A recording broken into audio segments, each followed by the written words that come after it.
Ahora vamos a charlar sobre un tema que lo introducimos de algún modo ayer en la sección de noticias sobre la guía para el tratamiento de la salud de las niñeces trans, travestis y no binarias que sacó el Ministerio de Salud.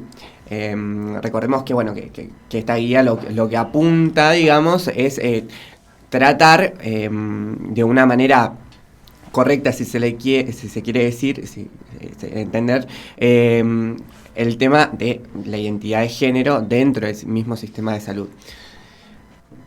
Para esto cabe remarcar qué es la identidad de género, ¿no? Se trata de la vivencia interna e individual de género tal cual cada persona la siente, digamos, ¿no? De cómo percibe cada uno de su identidad. Puede ser que esté relacionada meramente a lo sexual o puede ser que esté relacionada a lo que percibís por fuera de lo sexual, ¿no es cierto? Todas las maneras, todas las personas tenemos modos diversos de transitar y habitar nuestra identidad de género, por lo tanto, diferentes formas de identificarnos y reconocernos y nombrarnos al respecto. Algunas personas se identifican con el género que les fue asignado al nacer, hablemos de esto de las mujeres y varones cis, llamados y conocidos así. Es decir, una persona que nace con vulva es inscripta como mujer y una persona y se identifica como mujer persona. Una persona que nace con pene es inscripta como varón y se identifica como varón. Eso sería mujeres y varones cis.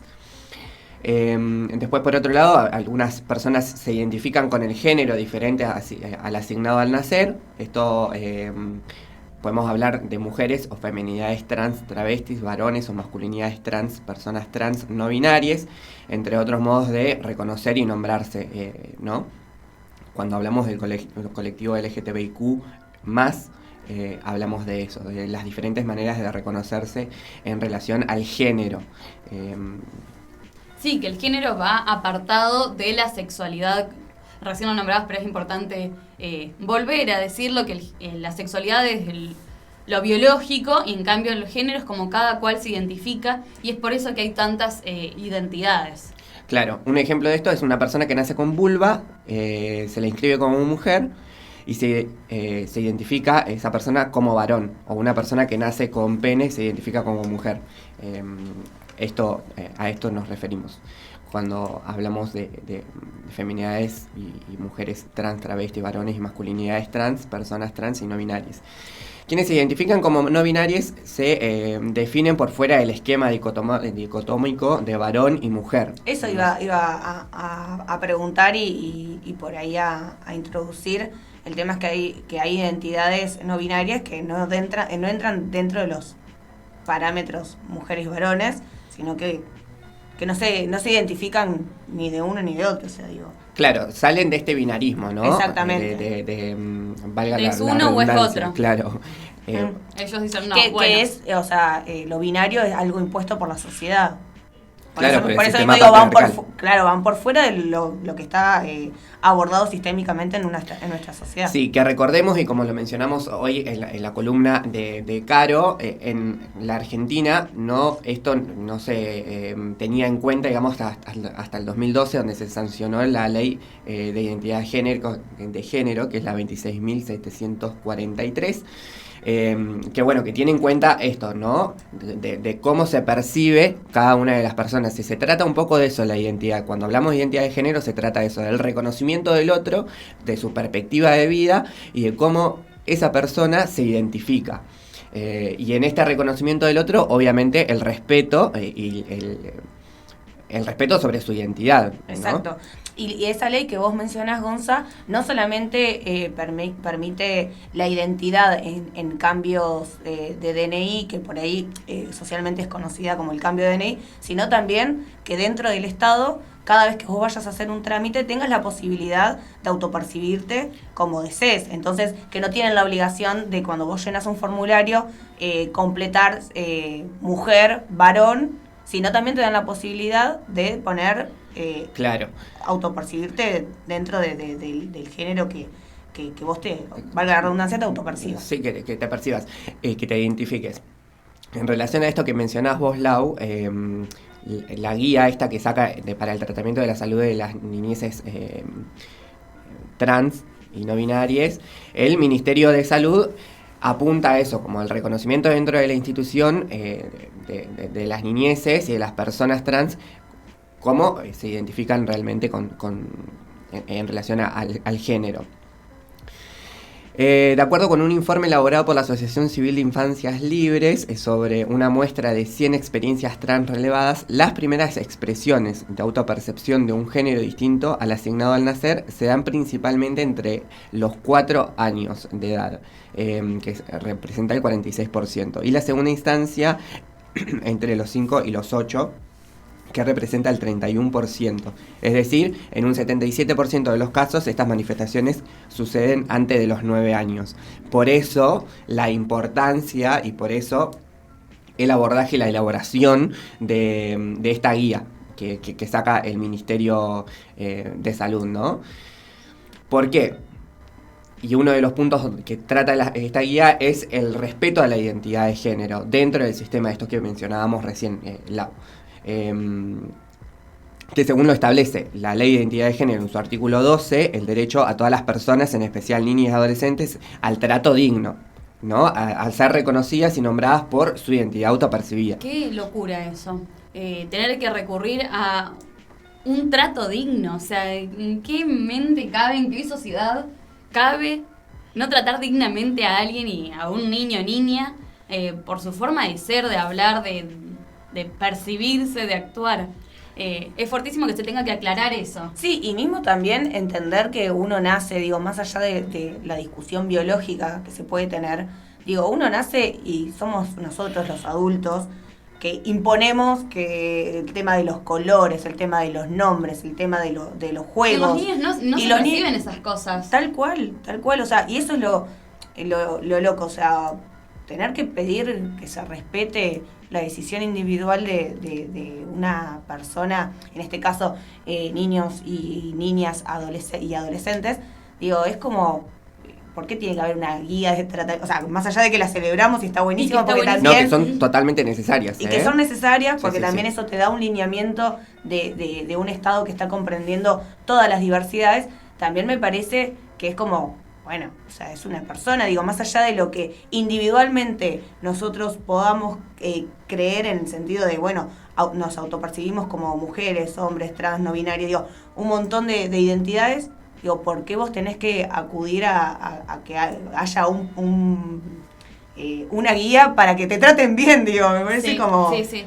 Sí, en relación al trato digno, lo que la guía esta establece, digamos, que la guía que sacó el Ministerio de Salud, establece como resultados clave, digamos, para el correcto tratamiento, preguntar siempre a las niñas y adolescentes cómo prefieren que se les nombre y de allí en más nombrarles de ese modo, ¿no? Como cuando hablábamos al principio del reconocimiento, parte de esto, desde la pregunta, bueno, de cómo realmente se identifican. También incluir en todos los instrumentos de registro, planillas de turno, historias clínicas, certificados, expedientes, etcétera, únicamente el nombre expresado y conocido o no con el que figura en el DNI, ¿no? Sí.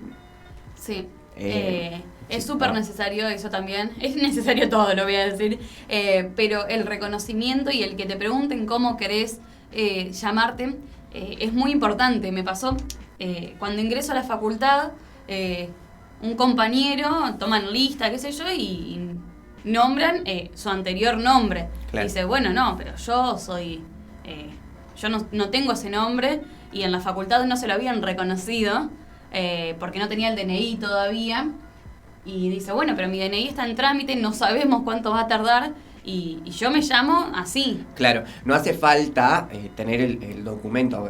Pasan estos casos, digamos, donde todavía el documento está en trámite con tu nueva identidad, digamos, con tu nuevo nombre plasmado ahí, pero no hace falta tenerlo, sino que siempre es necesario poder preguntar y tener hablar del reconocimiento. Voy a hacer hincapié durante todo el abordaje de esto sobre el reconocimiento del otro, porque me resulta totalmente clave para poder pensar. Y también me parece, más allá de la cuestión de niñeces y adolescencias, Me parece que también uno como profesional, obviamente no soy profesional de la salud, pero digo, cualquier sea la profesión, no dar por sentado algunas cuestiones. Pasa mucho en el ámbito de la salud, porque también se tocan ciertos temas más de lo que tiene que ver con el cuerpo. A nosotras muchas veces nos pasa cuando vamos a los controles ginecológicos y esas cuestiones que dan por sentado que si una es una mujer debería tener relaciones con un hombre, y hay un montón de relaciones sexuales que no difieren en la cuestión de que una mujer tiene que estar con un hombre, pero esas cosas no hay que darlas por sentado porque también oprimen a la persona, en este caso paciente, que va a hacer una consulta a un ámbito de la salud. Entonces me parece que eso también tiene que ver con un reconocimiento, y está buenísimo también que se empiecen a hablar de estas cosas y que no se empiecen a dar cosas por sentado, porque eso por por omisión o por también una cuestión de no saberlo o no entenderlo, también hacen una cuestión de represión hacia ese sujeta que está yendo a una consulta clínica. Claro. Y en relación a esto, al reconocimiento, digamos, dentro de la institución, lo que esta guía o lo que el Ministerio de Salud impulsa, digamos, es el cambio del registro dentro del sistema de salud. Digamos, esto que mencionábamos afuera del aire, pero era la historia clínica, todos estos documentos, todas estas planillas y certificados que tiene el hospital o el lugar, el centro de atención de la salud. Se le puede hacer, digamos, se le puede garantizar mediante la ley de identidad de género, o sea, desde el 2012 en adelante, pero que hay que tenerlo en cuenta el cambio del registro, para que garantizar, digamos, este trato digno y que se pueda reconocer desde la institución la forma en la que cada uno se percibe, ¿no? Esto... Estaba chusmeando este cuadernillo del que estás hablando, y sí. Me parece importante esto de que dice que para llamar en público, si no se tiene clara la identidad, el nombre, se llame por el apellido de la persona. Sí. Claro, sí. Me parece que es algo muy básico, muy simple, pero que suma un montón, porque es como empezar por algo como que, ok, listo, no sé, como profesional, no sé cómo se reconoce, no tengo claro su nombre, llamémoslo por el apellido y que él mismo me exprese, o ella me exprese cómo quiere ser nombrado. Sí, lo mismo ocurre, perdón, Guille, lo mismo ocurre con la utilización de pronombres y artículos de acuerdo a la identidad de género, ¿no? La utilización de la y esas cuestiones. Siempre hay que tenerlo en cuenta y siempre hay que preguntarlo. En cuanto al cambio de registro, una cosa que me quedó por decirles es que todos podemos hacer ese pedido.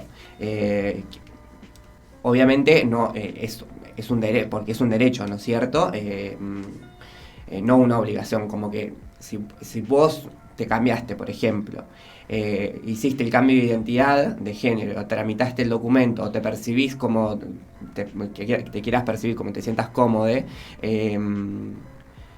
y vas al hospital o a algún centro de salud, estás en el derecho de hacer el cambio, digamos, de identidad en el registro del hospital. No se hace automáticamente por el cambio de documento, por ejemplo. Claro.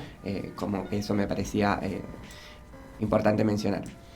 Y en relación a lo que un poco mencionaba Guille hoy, de decir, bueno, ¿por qué tenemos que llegar a esta instancia, digamos, en donde tenemos que hablar sobre un trato digno dentro del sistema de salud cuando uno va a atenderse o algo?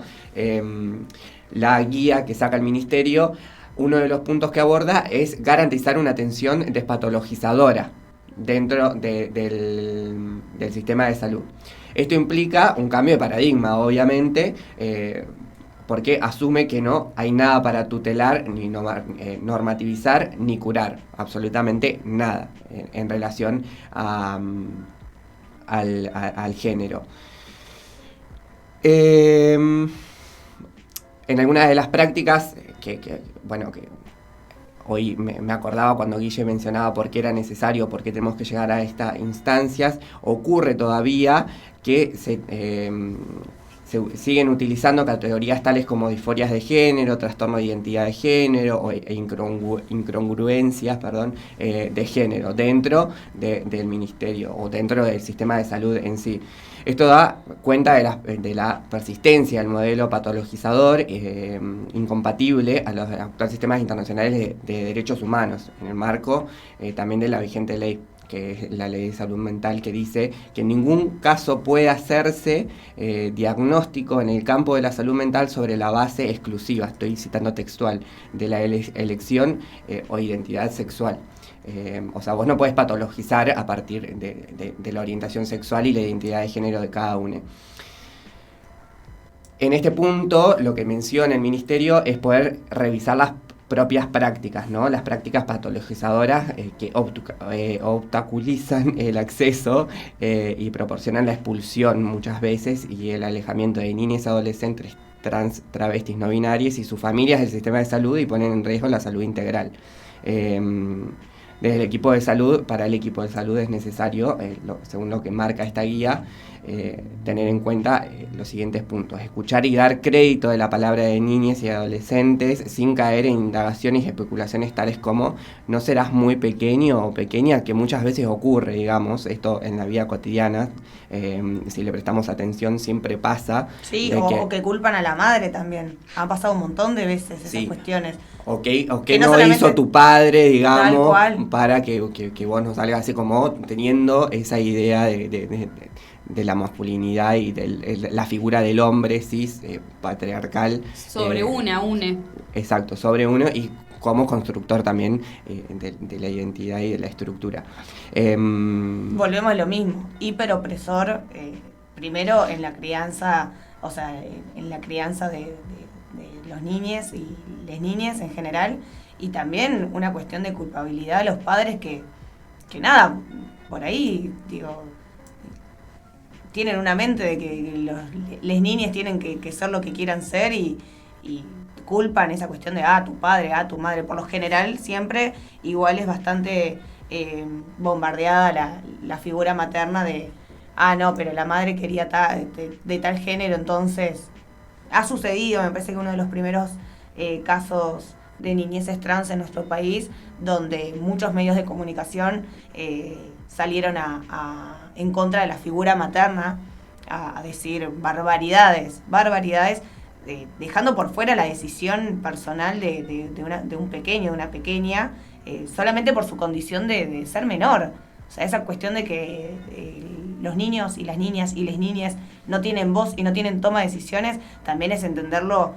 Un poco de esto lo hablábamos el otro día, sobre que un niño no toma decisiones, y la realidad es que es un sujeto de derechos y tienen la libertad de poder decidir y definirse como quieran. Mismo estábamos hablando de un tema parecido con una compañera y Dani nos dice, bueno, dejemos de hablar de niñas como infancias, porque el término infancias tiene una significación muy fuerte que significa sin voz. Entonces, dejemos de nombrarlos así, hay que nombrar, es como decir alumnos, que quiere decir sin luz. Hay que buscar una vuelta de rosca, porque los niños, si hay algo que tienen, es voz, tienen palabras, pueden expresarse, pueden decir lo que sienten, y hay que tomarlos en serio, no hay que hablar desde la ingenuidad, que si bien, digo, son niños, niñas, tienen esa inocencia. Sí, en relación a esto que mencionás vos, Guille, que está bueno, que uno de los puntos que el Ministerio de Salud pone en discusión es que el equipo de salud deberá garantizar un abordaje respetuoso sobre la identidad de género, ¿no? Nunca aconsejar al entorno que tome actitudes represivas con supuestos objetivos a niñas y adolescentes. Esto de que es una etapa, ya se le va a pasar, que son algunos de los ejemplos que ponen como no caer sobre eso, sino que hacer un abordaje respetuoso al respecto. Por otro lado, otro de los puntos que menciona esta guía del tratamiento de salud de las niñeces trans es el modelo de atención mirado de una mirada integral, digamos, ¿no? De reconocer a las niñas y adolescentes como personas sujetas de derecho y guiar hacia el accionar, digamos, de eso. Para esto, lo que recomienda es una serie de pautas, digamos, para abordar la atención de calidad, así lo ponen en esos términos, de niñas y adolescentes trans, travestis y no binarias. Estos puntos son asumir un rol no directivo en el acompañamiento y mantener una posición respetuosa de las vivencias y experiencias personales y familiares. Por otro lado, abstenerse a emitir juicios de valor o realizar alguna atención basada en las propias creencias, esto que mencionaba recién, y voy a volver y hacer hincapié sobre el reconocimiento sobre el otro y su manera de percibirse, que este reconocimiento implica despojarse de alguna manera de todos esos prejuicios que la sociedad a lo largo de la historia ha instalado y ha naturalizado. Por otro lado, respetar la construcción identitaria de cada persona sin imponer mandatos de género, expectativas propias de las familias y acompañantes, esto que hablaba de los estereotipos. No ampliar el interrogatorio o indagar en torno a aspectos vinculados a la identidad de género y a la corporalidad, cuando se lo consulta o no requerida, ¿no? Después, por otro lado, asegurar el marco de atención a la privacidad y a la intimidad de las niñas y adolescentes, y en el examen físico contemplar la dimensión sensible que puede implicar la corporalidad. Para ello implica con anterioridad, porque es necesaria su realización, respetar los tiempos de las niñas y adolescentes y contar con su autorización, ¿no es cierto? No invadir corporalmente. No, ni hablar. Eso es súper importante, no.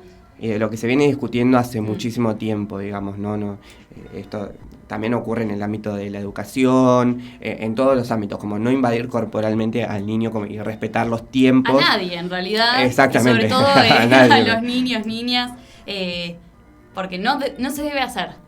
Sí. Creo que no hay mucho fundamento. En relación a este abordaje, a esta mirada integral, lo que plantean desde el Ministerio de Salud es el abordaje psicosocial, así lo mencionan, y tiran algunas pautas en relación a eso, como incluir al entorno en el abordaje. Esto puede implicar el trabajo conjunto con integrantes de las familias en sentido amplio, con la escuela, el club u otros espacios de socialización vitales en el desarrollo de niños y adolescentes. Siempre contando con su consentimiento, obviamente, ¿no? Como si algunas niñas se encuentran con alguna complejidad en relación a la identidad de género o estas cuestiones, siempre abordarlo de una manera integral con todas las instituciones por la cual circula y camina. Y que son instituciones que muchas veces tienen una rama muy machista, un pensamiento, digamos, muy conservador, y que es necesario empezar a revertirlo. Recién nombrados a los clubes, y es lo que me compete, se me ocurrió, me vino a la mente que la necesidad de trabajar un cuerpo técnico con psicólogas deportistas, psicólogos deportistas que traten estas cuestiones, no solo en la rama, profesional, en la primera, sino también desde las escuelitas, porque es súper necesario. Siempre hablamos de que los clubes tienen un rol social muy fuerte, de contención, de ayuda, no solo los clubes populares, todos creo que tienen esa rama de contención hacia quienes decidan ir a practicar diferentes disciplinas o a tomar una taza de té. Y la necesidad de contar con un cuerpo técnico formado, con perspectivas de géneros.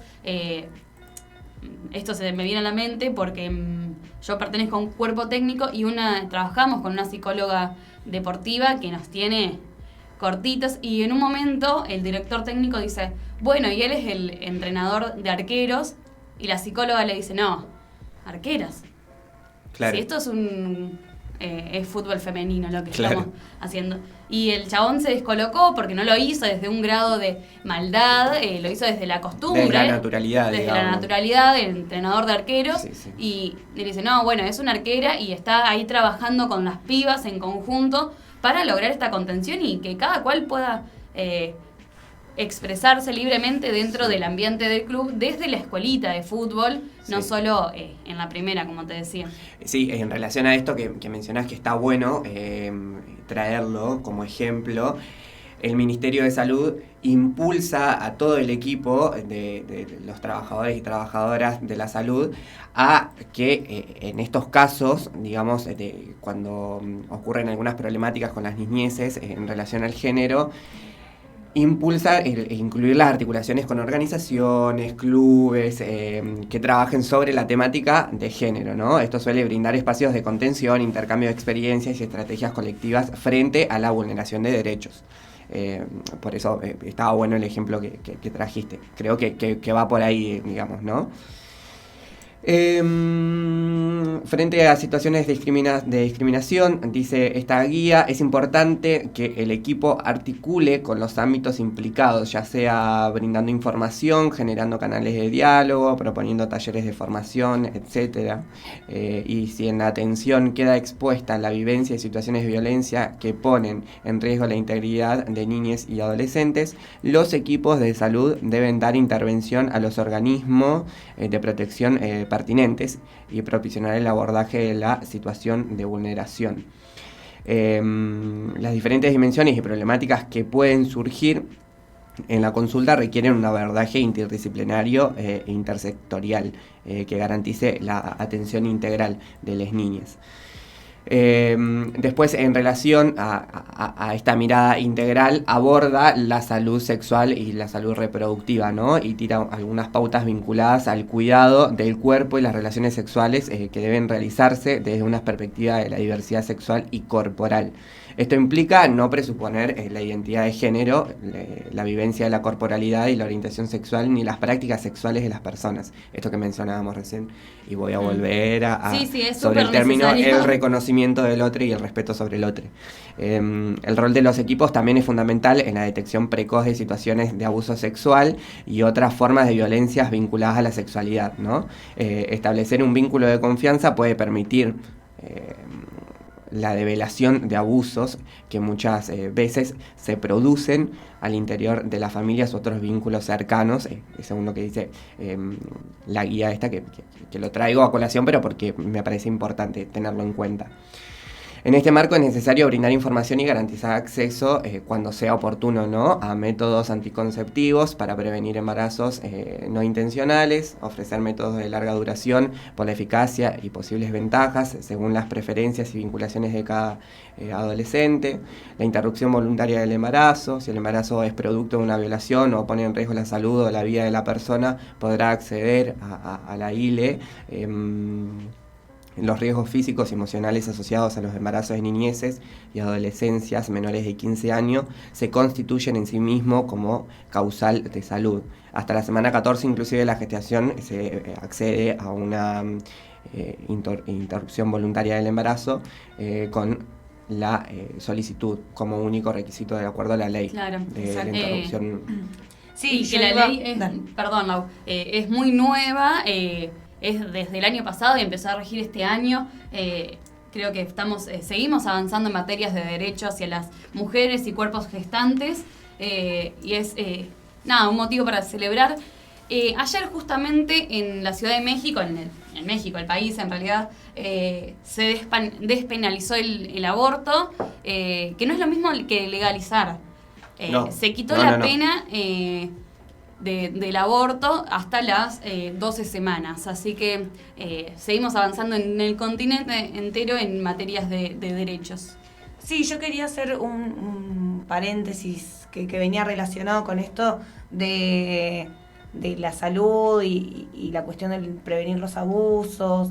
También eso viene de la mano de la ESI, digo.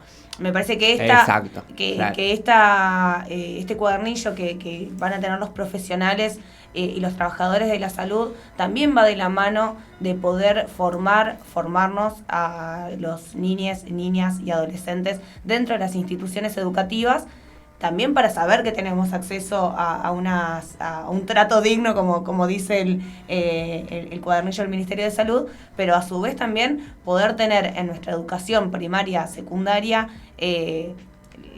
todo lo que tiene que ver relacionado a los géneros, las sexualidades, las prevenciones, porque básicamente lo que no se habla se omite, y si vos no hablás de de situaciones de violencia, de cómo te autopercibís, también estás invisibilizando situaciones. Sí. Y me parece que hoy en día, y en general siempre en realidad, las instituciones educativas y, como decía recién Guilla, las instituciones también deportivas tienen un rol fundamental en nuestra sociedad.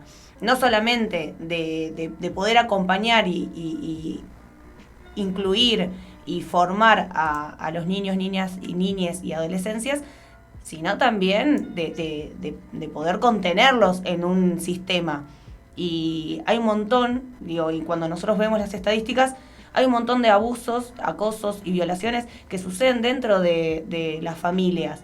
Entonces, también es poder sacarlos entre comillas, de ese lugar, de ese entorno familiar, poder darles una contención desde otro lugar, y que el Estado tiene que ser partícipe de eso y poder generar una contención a esos niños, que me parece fundamental desde el lado de la educación con la ESI y desde el lado también de la salud, porque digo lo del colegio porque también es una realidad que no todos tienen el mismo acceso a la salud, por más que sea pública. Sí, hay algo que vos que relacionabas con la ESI, que hablabas sobre el diálogo, que Exacto. Es importante, ¿no?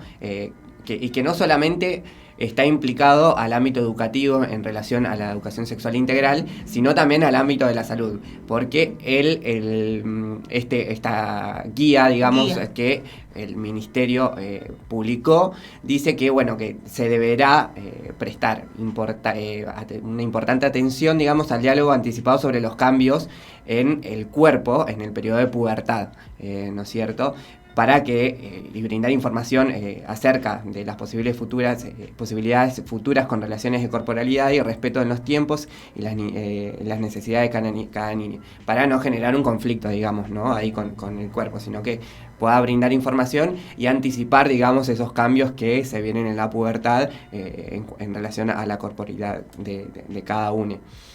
Algunas de las técnicas, ya para ir cerrando, algunas de las técnicas que brinda como recomendación, digamos, el Ministerio, no farmacológicas ni quirúrgicas, tienen que ver con el manejo que puedan mencionarse, ¿no? El manejo de la voz, modificaciones en el vello corporal, maquillaje, técnicas para lograr mayor volumen mamario, corpiños rellenos y esas cosas, como para abordar, digamos, lo del diálogo que mencionaba recién sobre los cambios. Y también sobre la inhibición del desarrollo puberal y hormonizaciones, ¿no? Si en la consulta emerge la búsqueda de inhibición puberal por parte de la persona, se debe garantizar el acceso a dicha práctica desde una mirada integral. La inhibición del desarrollo puberal y la hormonización deben ser garantizados en todos los sistemas de salud, en el sector estatal, en el privado y en otras en obras sociales, con una cobertura del 100%, ¿no?, de acuerdo a lo que se establece en el artículo 11 de la ley 26.743.